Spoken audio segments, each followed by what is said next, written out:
Making a lot of noise. Oh, we have 3 viewers, so hello to those tuned in. We are just getting set up to start this episode of Voices from the Void.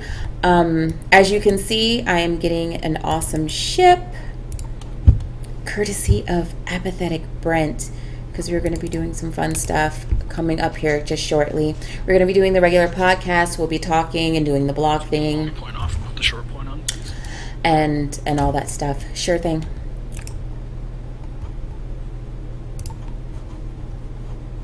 So please, as we get things rolling, you know, spread the link, spread the love, tell your friends, and all that fun stuff. Oh, I'm sorry, I was talking to the listeners. Oh, we're live? Yeah. I'm just babbling though. I'm just live so we can start getting listeners as we're getting ready. Okay. Well, welcome listeners. What's the link? Is it Twitch TV/Harry Danica or something? Just put it in fleet. I'll link it around.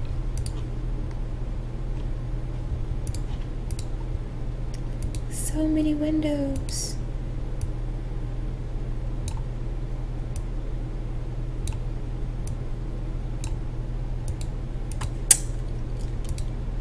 There we go. No.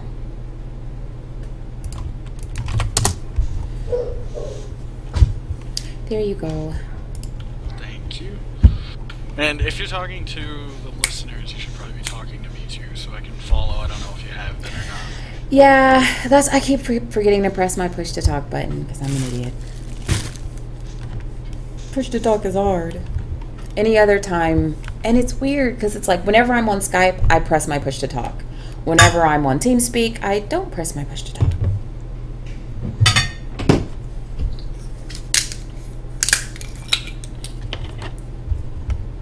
Also, this Voices from the Void podcast is brought to you by Sweet Bliss Sweet Pink Wine. So, since I can't have a spaceship, pink spaceship, I will have pink wine while I fly a spaceship.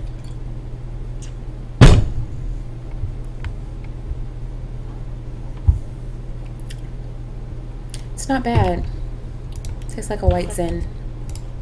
I wouldn't mind drinking myself. I'd like to drink even more if I could be sitting next to you while doing it. You're invited to come drink with me anytime.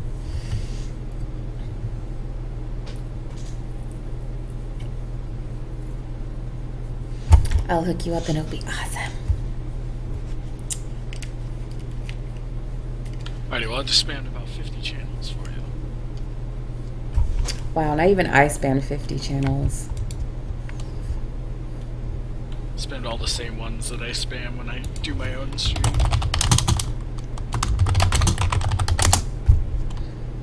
I don't think I'm in 50 channels. I'm only in like 10. I was exaggerating. I know. I was just pointing out that you have more space friends than I do. Cause you're awesome. And you probably don't cuss people out as much as I do.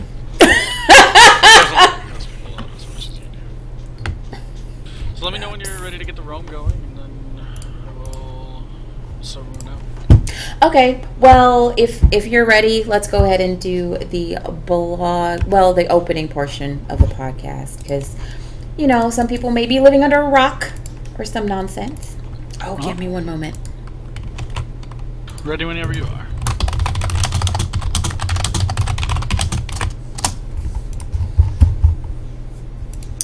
Okay, but hello and welcome to Voices from the Void podcast. We are doing another video cast, so if you are watching on the MP3, I would really urge you to, you know, turn on the video, because I'm pretty.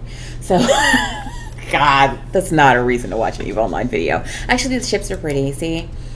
I'll show you my pretty ship. Oh, it's so gorgeous. But I am Ari Danica, host of Voices from the Void podcast. I am an EVE Online player. I have been playing EVE Online for 5 years. No, I'm sorry, not 5 years, but 3 years as of, May 10th. So, oh my God. And actually, it was, my first character was before that, but I raged and deleted her because of the probing tutorial. I was so pissed. I actually threw my mouse and broke it on that tutorial. Not my proudest moment, but hello, it's Bacon. How are you? But this is my podcast. The podcast has been running for about 2 years now, and I like to have fun guests on. And this week, I have a really, really fun guest on by the name of Apathetic Brent, and you may know him from his own Twitch TV channel, twitch.tv/Apathetic Brent, or SEO podcast. Oh my gosh! So how are you doing, Brent? I'm doing very well, Danny, and thanks for having me on. Thank you for coming on. You're awesome. You're like one of the few people I can count on all the time.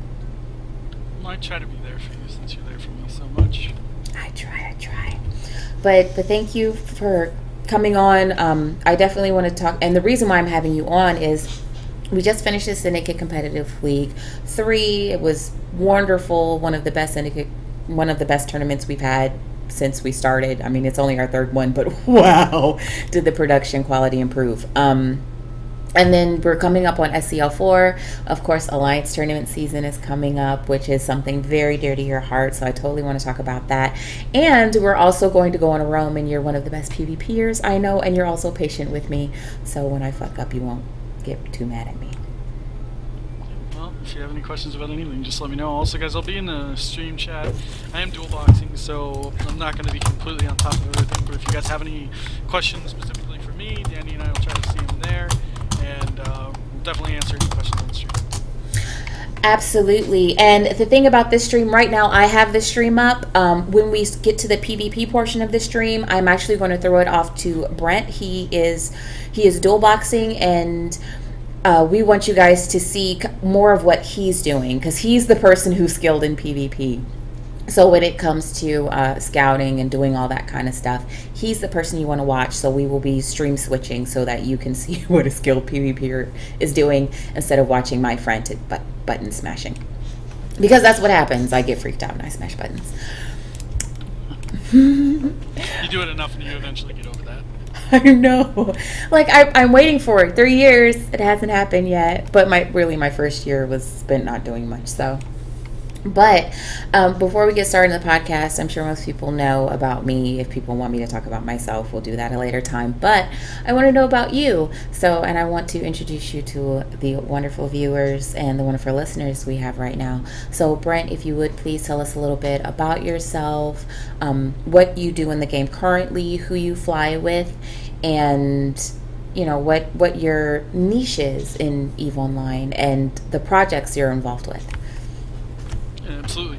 Could you give me operator in your stream chat real quick, please? Yes, of course. So I'm Apathetic Brent. I've been playing EVE since July of 2007, and in that time I've flown with a decent variety of groups, but right now I call Rokapel home. I've been here for, let's see, over a year. I think it's been, I don't know, a while. It's been like a year and a half now. I'm a small gang PvPer in FC. I also like to solo. I'm a pretty prolific streamer. It's fallen off a bit lately, but I do like to live stream. Once I have op, I'll link my Twitch stream in the stream chat, and you guys can head on over there. If you go to the video section, there's a couple videos up that anybody looking to learn to PvP would definitely benefit from. I am also the lead producer / lead commentator for the Syndicate Competitive League, which, if you haven't seen it yet, we basically try to mirror the EVE Online tournaments like the New Eden Open and the Alliance tournament. And we bring teams in. We're an 8-team format right now, and we have them slug it out. And so far, we've been really successful, and the matches have been great. So hopefully, we can keep providing you guys great content. Absolutely, and it's so much fun working on the SEL. I can't even imagine, and you know, thank you for inviting me to be a part of that, because I feel so special. It's awesome. I mean, it's really fun telling people like, oh, you know, what are your hobbies? Oh, I'm an esports commentator. Brush my shoulders off. You know, but hey, we all have our things. Speaking of which, yeah, I'm planning on going out for a commentator spot for Alliance Tournament 11, which is happening between, I believe it's the 24th of July to the 5th of August. So hopefully you guys will get to see my pretty mug in Iceland over that time. If not, I'll be on the tournament team near you, killing nerds. That's what's up. So, I do want to talk about the Alliance tournament process a little bit, but we'll talk about, well, yeah, we can talk about that now, whatever. So, did you make a video for Alliance tournament? What all did you submit for your application? My application's not done yet. So far, I have the written part of it completely done, and then probably tomorrow I'll do the video. But yes, I do plan on doing a video. I wasn't sure how I wanted to go about it. I was thinking about posing nude on my bed with a blanket over my genitals and saying something along the lines. Make sure you send me that. Soundwave, I just slept with your mother. It was magical. Something like that for my video entry. But I haven't decided yet. Oh, that's beautiful. I'm sure that would be greatly appreciated by all involved. I mean, you know, the man physique of an Alliance tournament commentator is very important. Absolutely. Very important, especially when one is competing with Michael Bolton III's mustache. Oh, one cannot compete with his mustache. He's got a very stunning mustache. So Ruoct in the stream chat asked, can you explain the difference between missiles and turrets as far as roles and uses go? Do you want me to answer that now, Dan? Please, go ahead. Alrighty, so a quick explanation between the differences is turrets apply damage immediately, whereas missiles take travel time, i.e. the meters per second that your missile moves compared to the distance it has to travel, so the damage doesn't apply immediately. Both weapon systems are perfectly viable depending on what you're doing. If you're in large fleet warfare, usually missiles are kind of frowned upon because you want that immediate damage application. There's also some differences in the way damage is calculated from one to the other. For instance, if you have something that happened to me recently, if you have a Tyrannus orbiting a Talos, Talos is using large blasters and it's trying to track that Tyrannus, there's a good chance that you'll never get a hit off. Missiles always hit unless the ship can outrun it, but they apply less and less damage depending on the signature radius of the ship you're shooting at and the explosion radius of the missile itself. So missiles hit everything, but they don't do a lot of damage to small targets, whereas turrets don't hit small things really well if they're on top of you. So you're looking at tracking speed as opposed working against transversal on the enemy ship and things like that. So I wonder, yeah, okay, so Ruad is saying they both have ups and downs. Yes, everything in EVE Online, they really try to make a competitive balance in the game, if that makes any sense. Not everything is balanced evenly, but there is a rhyme and reason and there is a balance to it. So everything is going to have, you know, pros and cons, and there is no really the best of anything. It all is like situation dependent. Would you agree on that assessment, Brent? Absolutely, absolutely, I would. For instance, a really good example of this is the other day I was flying a Talos and I was 40 kilometers away from an Atron and I was moving in the same direction as him and he was trying to chase me down to get a point on me and I one-shot. You're not going to do that with missiles. So even though the turret resolution is, which is the turret version of explosion radius, is very large, it can still apply really good damage to small targets if you do track well. Whereas missiles are not going to do that. I mean, if you're firing heavy missiles in an Atron, it's going to take you probably anywhere from, on just a buffer tank that's not a huge brick or anything, or any active tank, it'll probably take you 4 or 5 volleys to kill that same ship.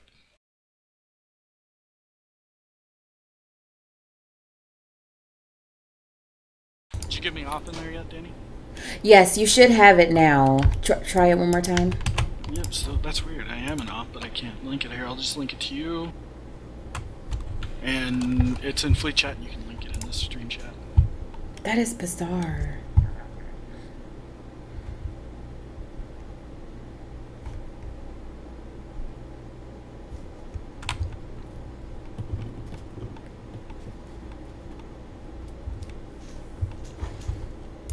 And NAM, because fuck your screen name, by the same token, the guns have a chance to miss that shot or the 4 shots after it. Missiles, it's a guaranteed dead in 4. It's guaranteed dead in 4 volleys. Man, why did you even use that username? Nam is such a jerk for that. Where's this link? Where's the link that I gave you? It's in Fleet Chat. Oh, it's in Fleet.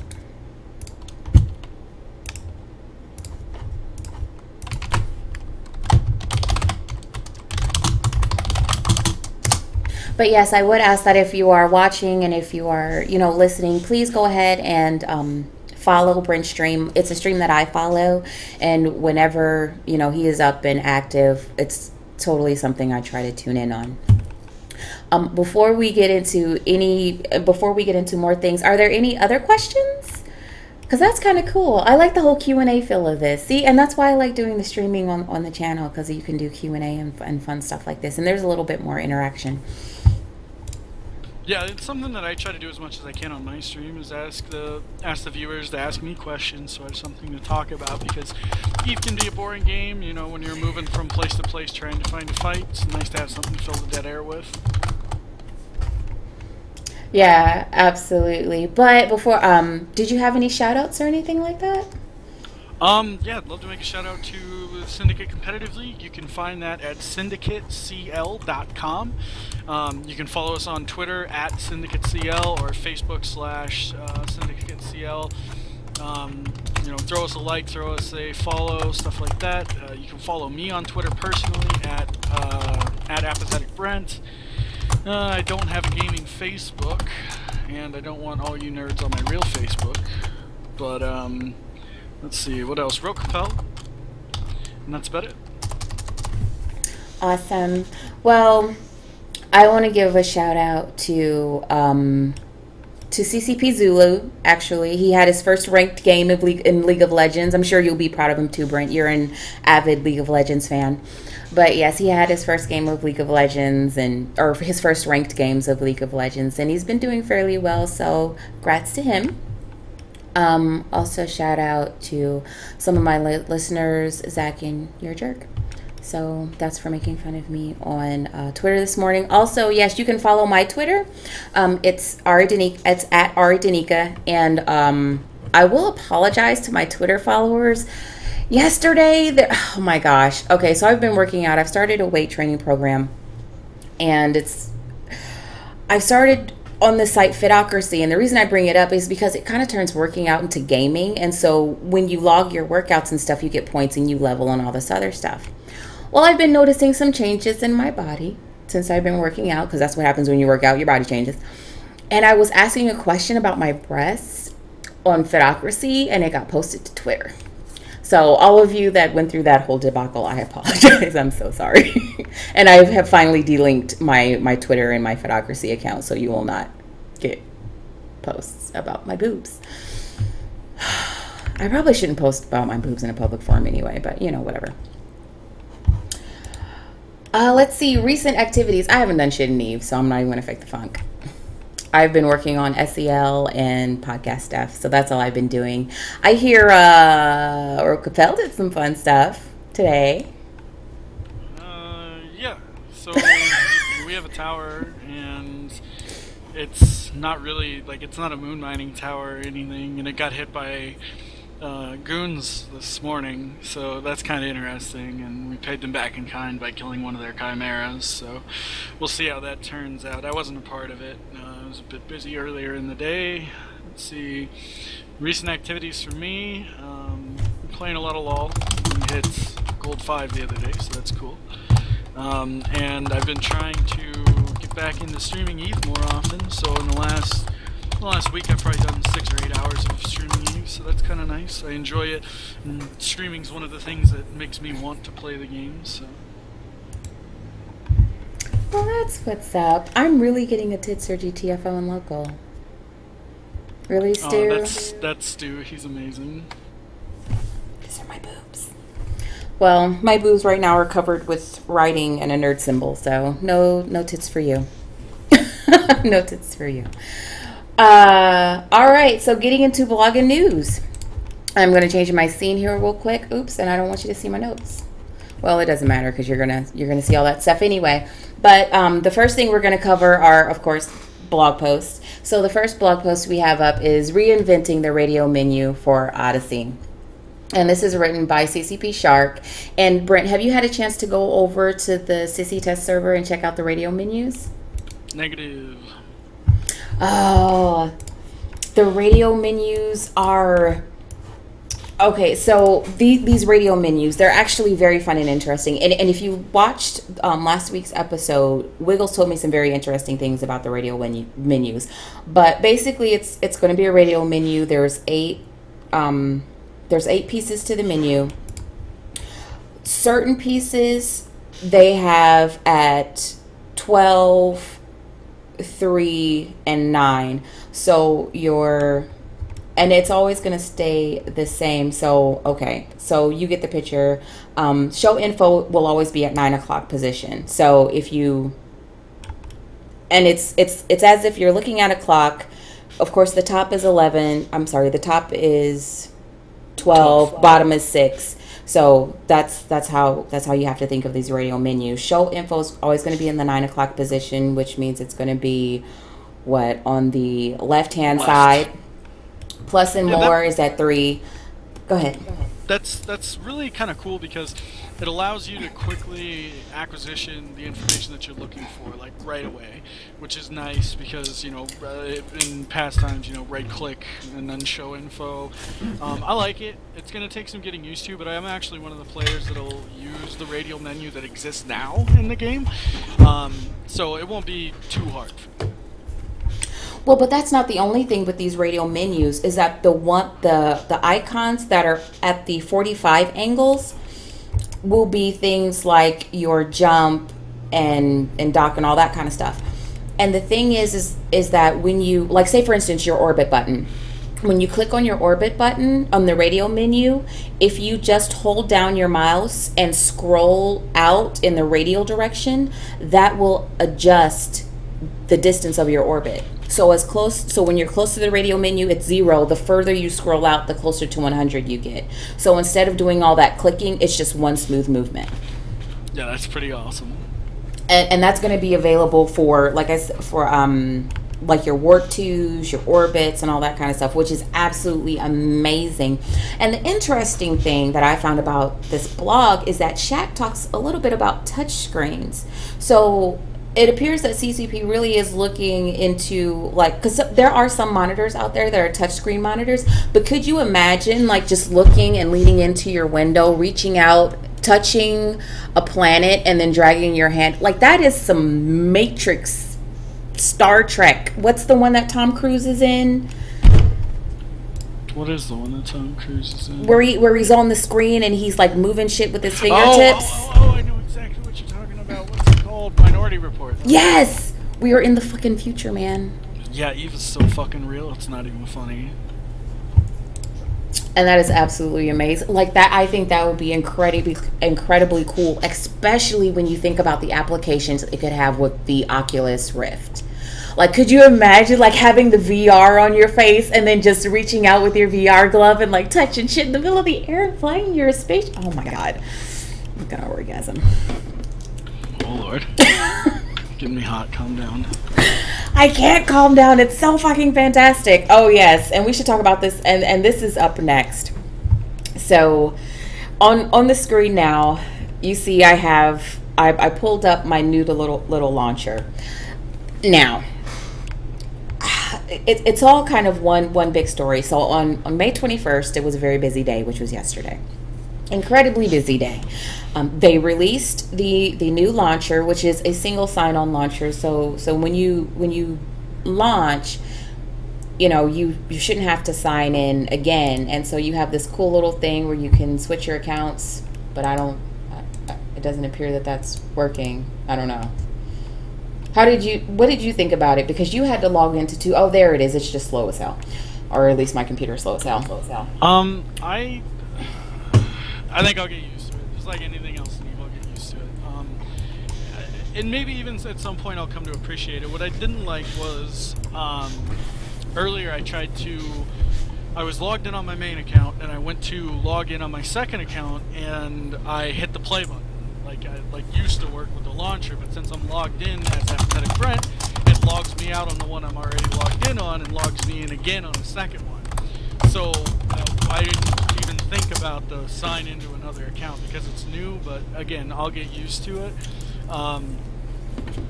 I think that's about my analysis on the topic. It's just it's not my favorite iteration, but it's something that I'll get used to.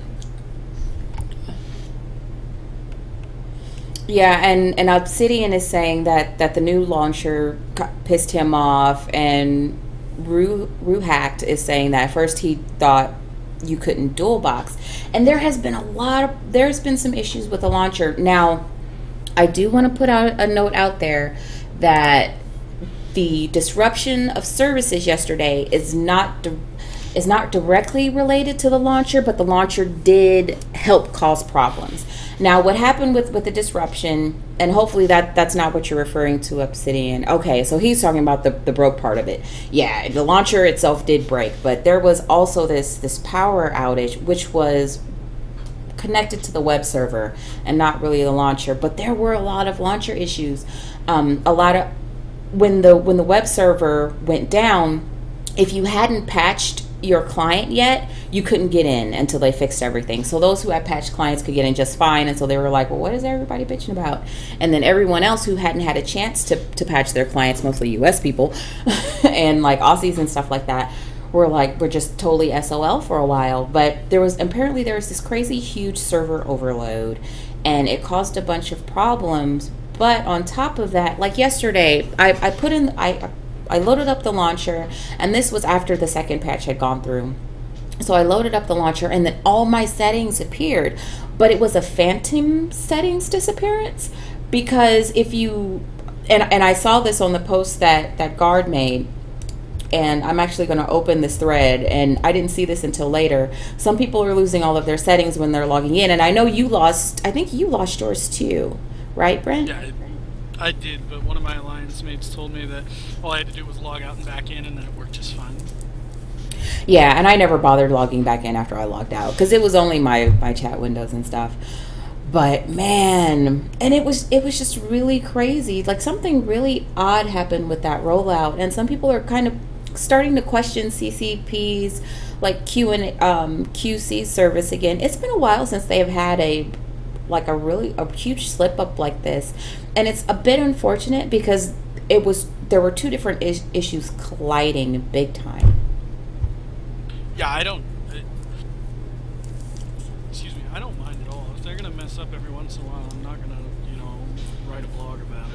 It's not something that bugs me. They've done a lot of great things in the last year, so they've got some goodwill on my end.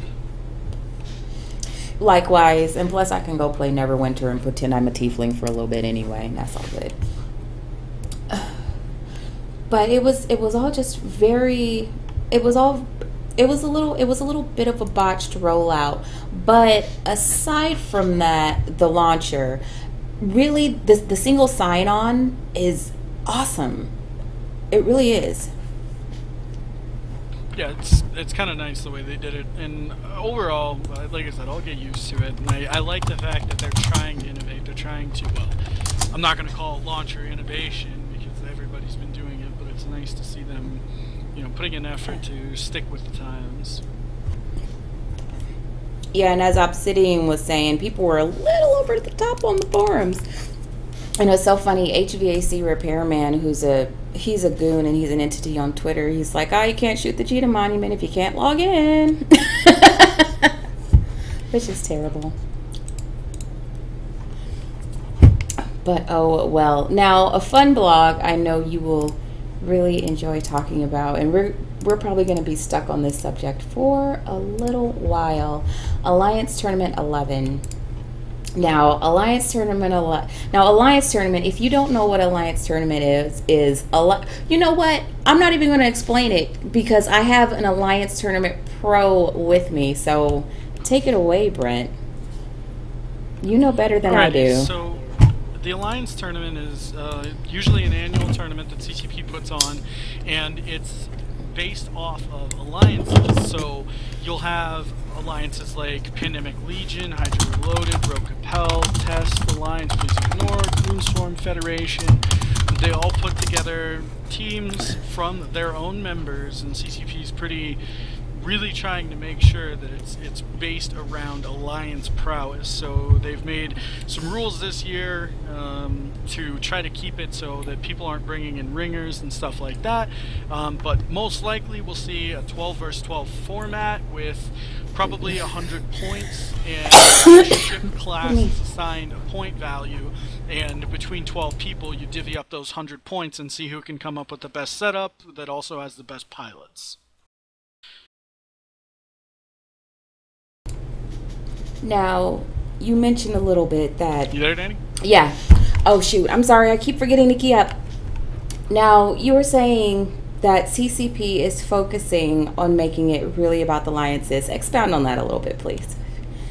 Well, so we've had, since Alliance Tournament 10, we've had 2 non-alliance tournaments that are the New Eden Open and the Syndicate Competitive League. We've done 3 Syndicate Competitive Leagues so far, so CCP feels that there's plenty of room for people that want to put together dream teams of pilots from any alliance or corporation or any walk of Eve that they want to make sure that the alliance tournament is focused on alliances. And what they did was, to keep people from saying, okay, I'm going to jump from my current team to this extraordinary team and go do the Alliance tournament, is they announced the Alliance tournament and dates, and they said that the deadline to join an alliance to be eligible was that morning. So the time had already passed. So if at that point you weren't in the alliance that you wanted to compete in, then you were not eligible to join that alliance at that time. Which put Remember to key up. Which put a few people out of sorts. Even though I don't participate in the Alliance tournament, I was a little sad because I knew that you know that there are, when you watch the Alliance tournament and when you become familiar with the teams, you will notice that there are actual alliance teams, and then there are what CCP referred to as clubs, as PvP clubs. So things like Guiding Hand Social Club, which was an alliance at one point in time, but some members have gone ways. A lot of them are in Pandemic Legion, other places. Other alliances like Suddenly Spaceships, like Selderain wasn't in that alliance, but he usually participates on that team, and so he won't be able to participate on that team this year. So and then entities like DHB Wildcat, stuff like that. And so I knew that there would not be that element. And so I was very bummed. And I'm still very bummed about CCP's decision. But I understand. It is the Alliance tournament for a reason. And this also gives way for possibly, new entities, new up-and-comers, kind of, I guess, a fresh blood approach. Plus, the big thing about this is A and B teams. That's one of the big reasons behind this. And it's kind of a preemptive strike so that CCP didn't have to put a really bitchy A and B rule into the Alliance tournament rules. And so they kind of quashed it before it even got a chance to begin. So, I mean, I totally understand and I totally respect the decision. I am bummed, but I'm hopeful. It should be really good competition either way. I think that this will be the best Alliance tournament to date, and as of right now, I'm just sitting on my hands waiting for Fozzie or whoever to post the rule set so everybody can start practicing. Yes, and he said that those should be getting up on the forums, within the week? Yeah, he's said multiple times, sometime this week, because usually I badger him once a day about it. Yeah, well, that's okay, because he's a nagger too, so all's fair in Love and Eve Online. Mm-hmm. Now, okay, so Odyssey's coming out June 4th, not that long away. What feature are you looking forward to the most? Oh, let's see. Navy Battleship Rebalance, new Navy Battle Cruisers, and Battleship Rebalance. So it's all ship rebalances or new ships. Like, I just want new things out in space.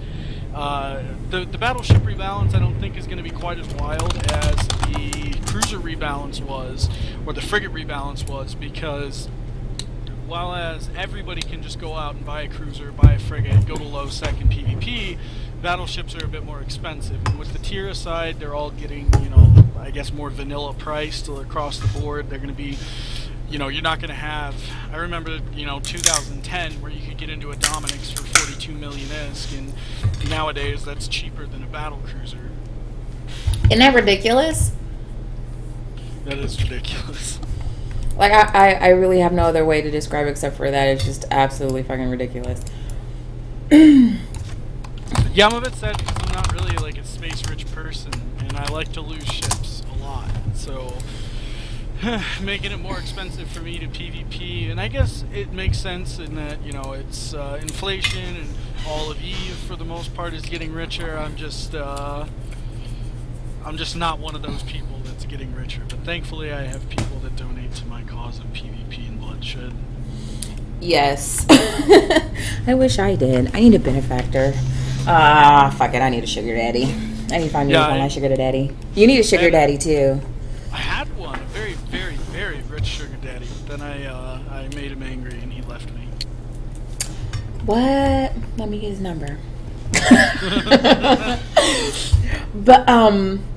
But so like Obsidian was saying, for him it's the exploration and the faction BCs. You know, the old Drake and the old Hurricane are coming back. Yeah, the Drake had some different bonuses though. I have to look it up again, but I think it gets a similar bonus to the Nighthawk. It hits smaller targets better than it used to, which I'm really happy about because I have probably 700, 800 kills in a Drake, and it's probably my top 3 ships in Eve. It's obviously my number 1 as far as kills, but as far as like enjoying flying ships, I definitely like the Drake. And the way it got nerfed, agility nerf, DPS nerf, stuff like that, range nerf, I just can't use it the way I used to use it. So I'm excited about the Navy Drake so I can go back to using it even better than it was before. That is true, and I did jump into the Navy Drake over in Sissy, and it, oh my gosh, it handles so well. It handles really nice. I really enjoyed the ship. Another thing, they're gonna have all these new effects. Like they have the new jump effect, which is amazing. Like it makes me squeal like a little girl. And yeah, CCP's war on loading screens. Yes, and they're doing such a good job. And then the death effects, like there's a new ship kill effect and there's a new pod death effect. And okay, Aegon, I'll get on that. I need to adjust your levels. So give me one moment and I'm going to adjust your volume. So hopefully that'll be better. I adjusted you louder on my end, so you should be a lot louder now. And people should be able to hear you better. But they have these new death effects, and it's new effects on the person getting killed and the person watching. So like when I was getting potted, like when you get potted on your screen, you have this body that's like your body is floating. And I mean, when I say your body, like the chick that was floating in space for me had big old booty and big old tatas, because that's how I made my character. Like it looks like your actual character's corpse, like the way you formed their body. And on the other side, Wiggles is like, I just saw pod goo fly out of your pod. Like they really went above and beyond on these effects. So kudos to the graphics team, because that is some it's nice. It's real nice. Yeah, I haven't actually spent any time on CC. It's something I've been planning to do, but I just haven't gotten around to it yet. But I'm so excited because there's so many rebalanced ships and so many new ships coming out in this expansion. When I watched the FanFest stream and I realized that, you know, Odyssey was based around exploration, I was kind of meh, because that's not my part of Eve. But I understand that it's important for them to. Not everybody plays the same Eve that I play. They play it for different reasons, for different ends. So I was really excited when I heard about all the ships that they were rebalancing. Yeah. So like, because I mean, all the battleships, and then they're doing touch-ups to the Naglfar, and they're doing some changes to extra large turrets. Am I right? Yeah. I'm trying to remember. Was it extra large turret changes or was it dread changes or both? I think the long and short of it is the Moros has a little less tracking and a little less range. But it's not a huge change. If you use the Moros in any way that normal people would use it supported with stuff like Vindicators, lots of webs, target painters and stuff, the tracking nerf doesn't really matter that much. Maybe outside of the way that I use them, it does change them, but I only read the changes insofar as they affect me. No, I absolutely understand. But I pulled up on the stream, I went ahead and pulled up the features and ideas forum, and this is, if you're an EVE Online player, this is a very important forum to pay attention to. This is your chance to interact with the devs on a very personal level, talk to them about your ideas. People like Rise and Fozzie and Yitterbim are posting here, and they really do read, they really do respond. And this is also where you're going to find out what's really happening to your ships. And you can complain about the things that you don't like before it happens. But yes, it looks like there's a large energy turret balance, some extra large weapons balances going on. So I have the extra large weapons balance form up here. So extra large blasters, -15 tracking, -10 kilometers optimal, plus 20 kilometers fall off. Autocannons, -10 tracking, and pulses, plus 6.6666% optimal. That's a really specific number. Yeah. So the blasters don't actually lose range, they just lose damage at range.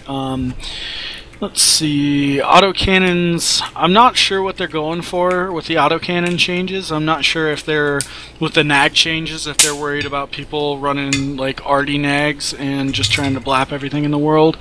I don't really fly cap ships that much, so I'm not the best person to talk to you about this, but more optimal on pulses, I'm not sure. I thought that Revelations could hit a large tower in multi-frequency optimal with pulses, but maybe I'm wrong. Citadel missiles remove the explosion velocity penalty from siege modules. I guess they're trying to make it more viable against things that aren't structures, and hopefully they do so, because the Phoenix is rather useless unless you're shooting a tower. You should be able to link that stuff now. I accidentally had disable links in chat, just period blocked. So if you could relink that Drake fit.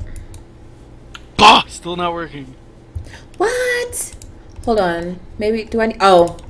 I need press save button. I press Bhutan now.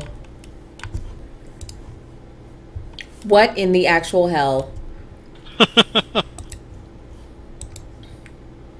It's not checked, and I hit save. Who knows? Just post it in the TeamSpeak. Game is hard. It is. It's very hard. No, Twitch is hard. I'm hard. Anyway. Oh my god. Oh, and yeah, and then the Citadel missiles.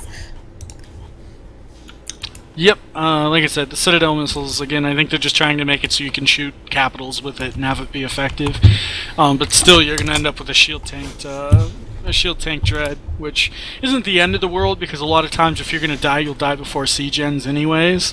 But I don't think it's ever going to be effective against anything other than capitals or structures, which is fine. I mean, you can use the other dreads for anti-battleship work if you want. I mean, you can if you get Vindicator webs and a few target painters onto a Guardian, you can kill it with a Moros. So now, why are people crying about the Moros? Because they just don't understand. They just don't get it. They just don't get it. Like there's nothing wrong with the Moros. It's gonna track capitals just fine. I mean, why do you need tracking against stuff like other dreads that are in siege mode, sitting still, or towers, or if you're shooting stuff like battleships, then you should have a support fleet built around it that's gonna allow you to still track just fine. Now, moving on the subject just a little bit, clone costs are getting adjusted. No, it doesn't really bug me too much. I mean, I live in 0-0, and I just don't lose enough pods for it to bug me. I don't know if they're going up or down. I would hope that they go down, because once you get at the top end, it does become expensive to lose clones, even if they're empty clones. They're going down. They are going down. Yeah, so 71 million skill points is 10 million ISK. Like, to me, that's easy. That's not a big deal. I mean, okay, so I don't know. I don't remember. Yeah, it was either over the weekend or I think it was over the weekend. I lost a 1.2 billion ISK pod, so that 10 million doesn't bug me at all. All right. Well, that's understandable. Maybe you don't need a sugar daddy then. I don't think you're that broke. I'm usually pretty good at not losing snake clones, but so it turns out that they made a change recently that I had heard about but never paid any attention to it. You're no longer allowed to eject from a ship if you are aggressed. And normally, if I saw a saber come on grid when I'm in a snake pod and I know that I'm locked down and I'm gonna die, I'll just eject from my ship and warp away. They can have the ship, they can have the kill mail, I don't care which they prefer. I don't even mind losing the ship. All I care about is hopefully getting my pod out, because it's not cheap. So what I ended up doing is trying to eject from my pod as the sabers, you know, just ambling over to bubble me, and I could not eject, and I'm like, what the literal fuck is going on here? So yeah, I decided that if I'm in 0-0, I'll just fly with Lynx instead of snakes. I'll have to dual box, but fuck it, whatever. Wow, so that update is actually gonna change your style of gameplay. It's already out. It's something that's already going on. So, and it does. It absolutely does. You know, I mean, at the time, I always fly in snakes. Like, well, I did. I used to always fly in snakes.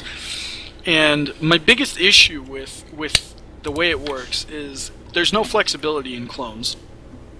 If I want to fly in a gang, I feel completely confident to fly in snakes, no problem, because I know that I'll have the support there, that if I'm dying, I can have my friends help me get whatever tackles on me, kill the saber, what have you, and I can get my pod out at the very least.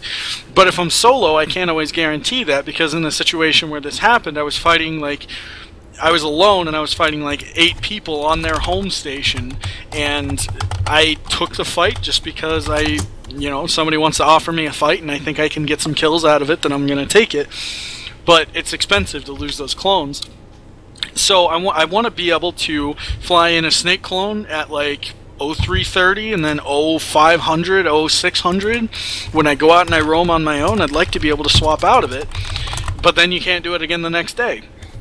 So I think that they really need to look into pod clone jump timers, because that drives me nuts. It really limits my gameplay, or at least limits the way I'd like to play.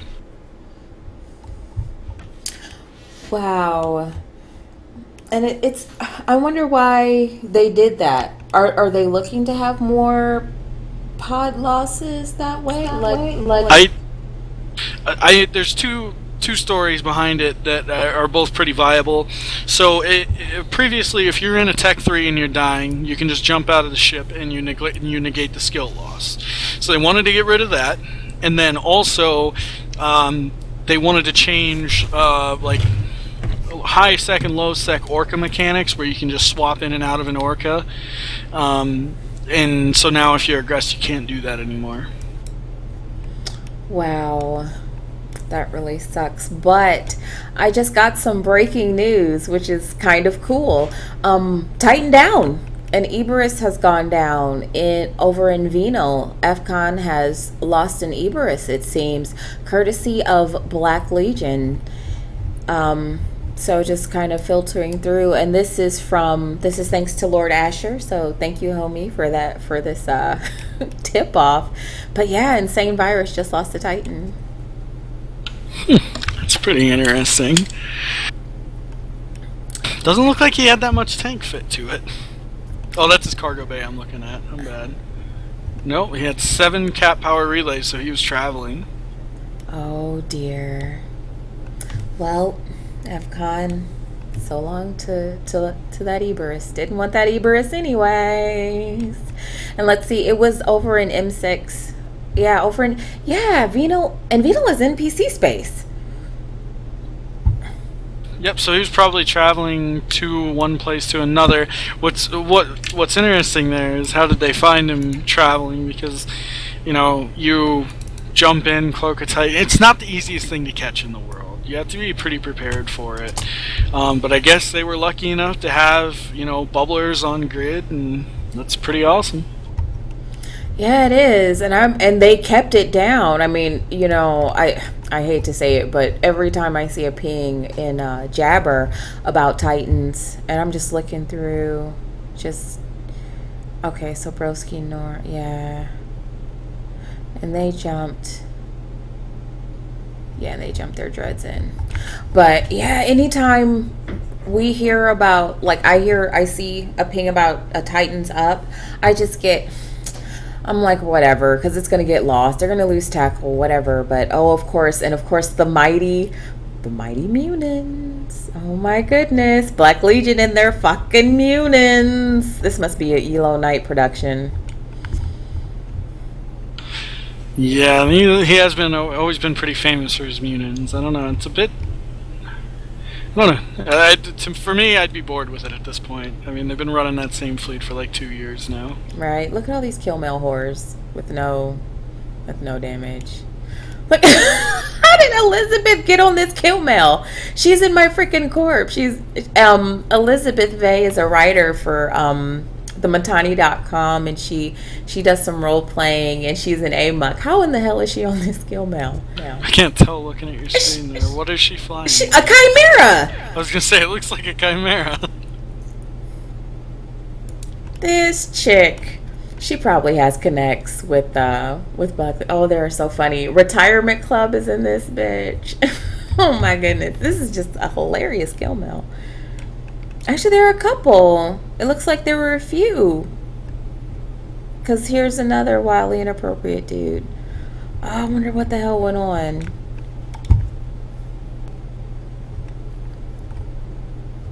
Okay, so here's the story.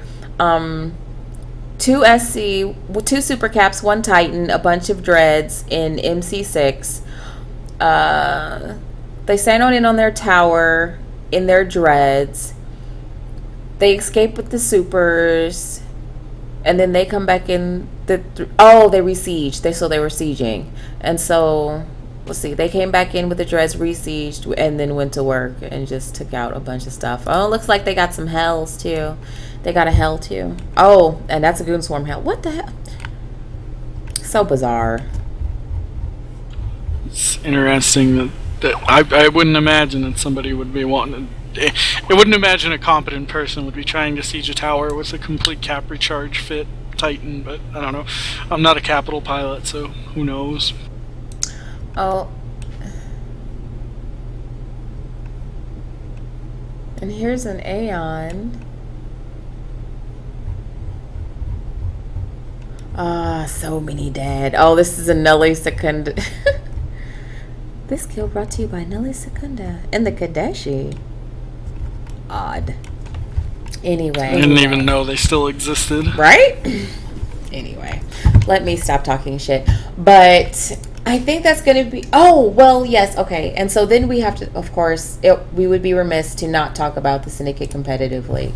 So I am going to bring up that scene. And so, Syndicate Competitive League, the first player-run tournament of this scale, really. Yeah. I don't think there's ever been any tournaments that are player run that match this. We've done a pretty good job, and I don't know how we made it all come together so nicely, but we did. It's been a pleasure to run it. The biggest thing is trying to manage burnout levels from everybody, but we've been doing pretty good so far. We just finished SCL 3 with Warlords of the Deep, which is a Hydra Reloaded team taking first place over Pandemic Legion. The SCL 4 is going to be June 22nd and 23rd. We're not sure which teams we have in yet. We're still sorting through all the applications, but it should be a really good show. It should, and we're gonna have CCP guests on. I went ahead and put in that petition, but I seriously doubt CCP is gonna say no, considering, and huge props and shout outs and worshiping and all that stuff to CCP Fozzie. Oh yeah, he's been amazing. So CCP Fozzie runs the tournament tool that you guys watch on our stream, and it's really awesome that he's been there for 3 events running. He's doing this on his own time. He's not getting paid for it. It's all volunteer-based stuff, and he gives up 1 weekend a month to help us out run our tournament. He does, and he's so gracious about it, and it's absolutely wonderful to have that extra depth to the tournament, to be able to utilize the tournament tool. I think it's really important that SEL was given access to that, because it really does, it really helps make the tournaments a little easier to follow. Oh, it's a complete game changer. We wouldn't have half the quality of production that we do now if we didn't have that tournament tool. So hopefully we can keep keep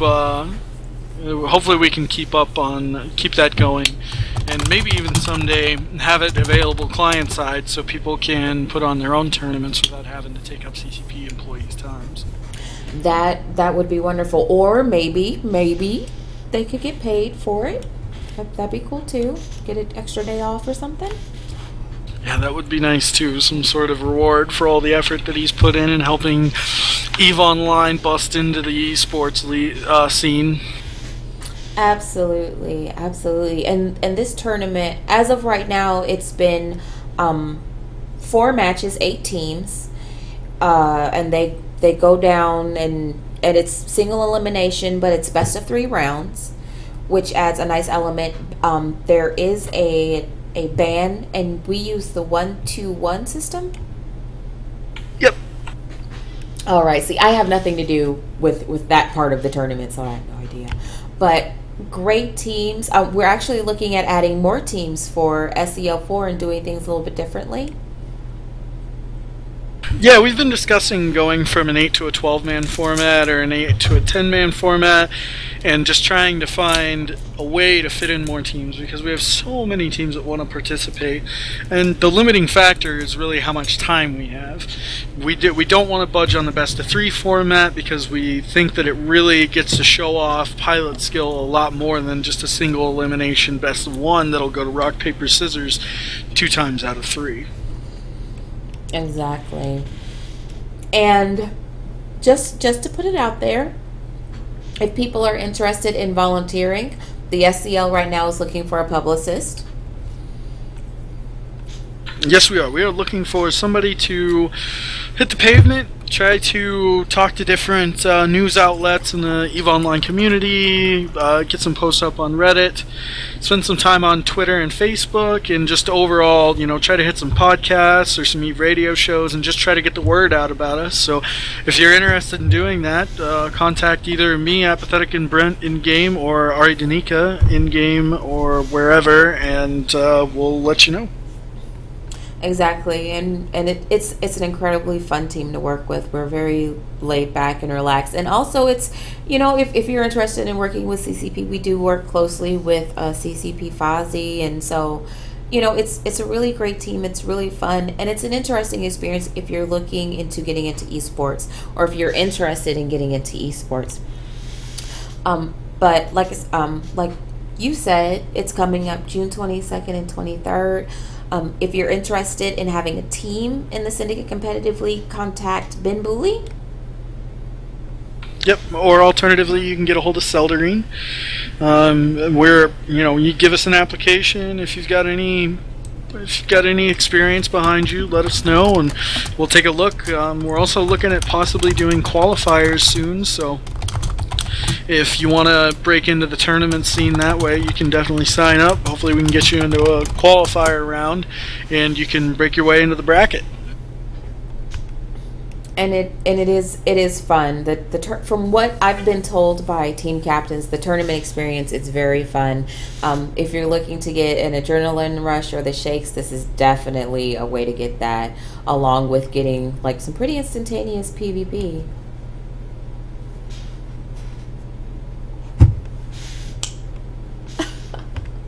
Alrighty, are we gonna find some stuff to kill soon? Yes, let's do that now. So I will go ahead. We will be trading the stream, so the stream is going to go offline for a little bit. Just hang tight with us. I'm going to drop stream, and Brent's going to pick it up, and we are going to go party right here on Voices from the Void podcast. So yay, we're going to die.